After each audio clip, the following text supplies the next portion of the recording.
డిప్రెషన్‌లో ఉన్న వాళ్ళకి ఇలా మీరన్నట్టు ఆల్టర్‌నేటివ్‌గా ఏదైనా ఒక యాక్టివిటీ చూస్ చేసుకుంటే can we really come out of it? Yes, it is proofed even scientifically.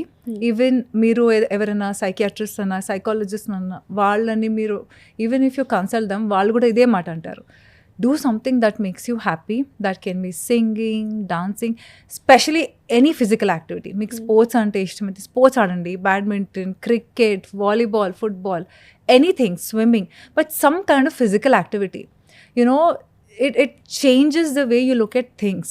ఇది ఒకటే కాదు, మెంటల్ హెల్త్ అనే కాదు, మీకు ఫిజికల్ కూడా you see a lot of changes. It will definitely, అంటే మనం we kind of always think physical activity కంటే మనకు స్ట్రెంగ్త్ కావాలి. First thing people ask me, అరే మీరు ఇలా చేస్తున్నారు, మేము మీలాగా చేయం. మీరు నాలాగా చేయని అవసరం లేదు, నేను ఇన్ని ఇయర్స్ నుంచి చేసుకుంటూ వచ్చాను కాబట్టి my body is like that. Start slow, start by going to a walk, simple walk. 10 మంది ముందు వెళ్తే there is so much you can talk, you can learn, you can discuss, and it will open doors to a lot of things. So మీ మైండ్కి, మీ బ్రెయిన్కి ఇవన్నీ thoughts నుంచి దూరం వెళ్ళి ఒక ఛాన్స్ దొరుకుతుంది.